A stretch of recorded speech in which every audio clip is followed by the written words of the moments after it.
While swimming in college, my entire life revolved around the sport. It was a maniacal obsession, and one I harbor no regrets over. I had goal times written on a post-it note on the wall beside my bed. It was the first thing I saw every morning. Finally, after months of effort, I hit those times and felt such a deep and gratifying sense of accomplishment. I felt like the king, and all my effort had paid off. Within a few weeks, I felt this longing sort of, well, what now? And so I came up with new times, some of which I achieved, others I didn't, only to reset again and find myself restless for the next big thing. As the years pressed on, this pattern repeated itself with my job, my love life unfortunately, and eventually with home ownership.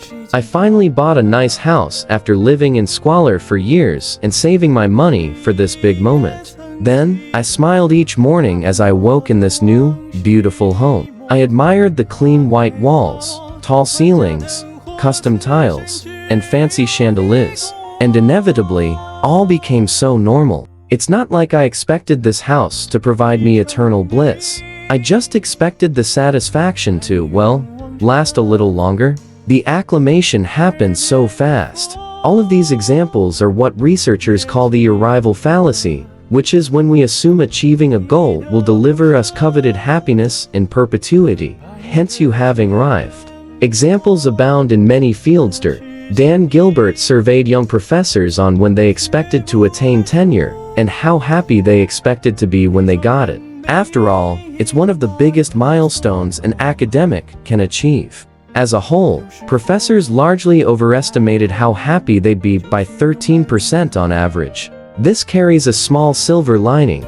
People who were denied tenure when they expected it were 27% less unhappy than they expected to be. But it is striking that a demographic associated with such high mental acuity still overestimated such a major milestone. Regardless of your class, ethnicity, or age, we all have the sticky problem with goal attainment, which can also induce a relapse in bad habits. The quintessential example is a beach vacation. I often diet and exercise more than usual beforehand, because I'll know I'll be pretty bare and probably be in photos. With every trip, I hit a goal of losing a few pounds while adding a few pounds of muscle. Then, the vacation begins, and the weight piles on. Even after the trip, it underscores the problem with my approach. Author Eric Barker had a great line in his book, Barking Up the Wrong Tree. We're all in a pie-eating contest where the first prize is more pie. In essence, we shouldn't just do things for a goal. We should do things because they bring us more fulfillment and a better lifestyle. If you hate pie, what's the point of winning a pie-eating contest, or even entering it? What I forgot entirely was that during the 3 weeks of dieting and exercising before my vacation, I'd felt amazing. I slept better, I had more energy and felt happier. That should have been the reason to live different, not just to look good in a swimsuit. A path forward put us in a bit of a conundrum. I've spelled out this problem with goal attainment and how it lets us down. Yet not having goals is also quite unhealthy. We are future-oriented creatures. One study showed that mortality rates among men rises by 2% if they retire immediately when they're eligible to get Social Security, and that early retirement can even lead to early death, even if you are healthy at the time you do it. But if we are achieving goals that leave us feeling empty, what's the point? Any long-term goal has many incremental checkpoints along the way, feelings of progress that are positive reinforcement. And if you don't have them, you are doing it wrong. I had it with swimming, as I got faster and faster over time, until reaching my goals. My only mistake was that I didn't stop to appreciate them more. The smart way of managing a big goal is to have a cycle of reinforcement, and keep these sub-goals available. But beware of achievement goals on their own. In a 2017 study, psychologists showed that there are two types of achievement: mastery, doing well at your job, and performance objective results, such as hitting a swimming time or making a certain amount of money. Per their study, performance goals only brought happiness when participants were compared favorably to others, which suggests this path is an unsustainable source of happiness, as these inferior alternatives won't always be available. With mastery, you gain satisfaction without having to compare yourself to others. In fact, the benchmark is often yourself. For example, when I began writing,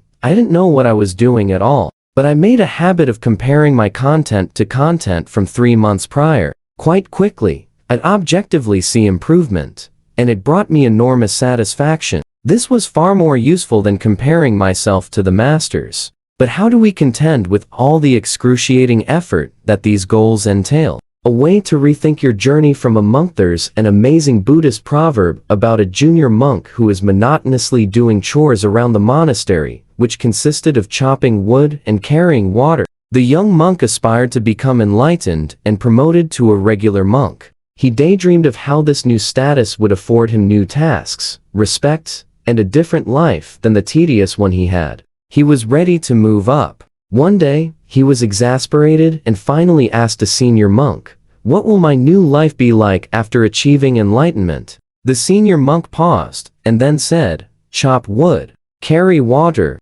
Before enlightenment, the monk's life is difficult. They feel like servants and wish only to do something other than hard labor. It feels as though the wood chops you and the water carries you. The enlightened monk, who is in harmony with the universe, realizes that the very thing he resented doing was the very point all along. Chopping the wood, carrying the water, are not mere chores, but sacred acts in and of themselves. The fulfillment he sought wouldn't be brought by a new title, but by a change in perspective. In short, keep your goals. You need them. But know that achievement goals will tend to provide a short-lived euphoria, especially if they involve comparing yourself to others and being better. Appreciate progress on your own terms, and the mastery you achieve, no matter how small the increment. The effort you put in is divine on its own and worth celebrating. And to the cynical reader among us, with whom none of this might register, remember that we humans are fantastic at adapting to new circumstances.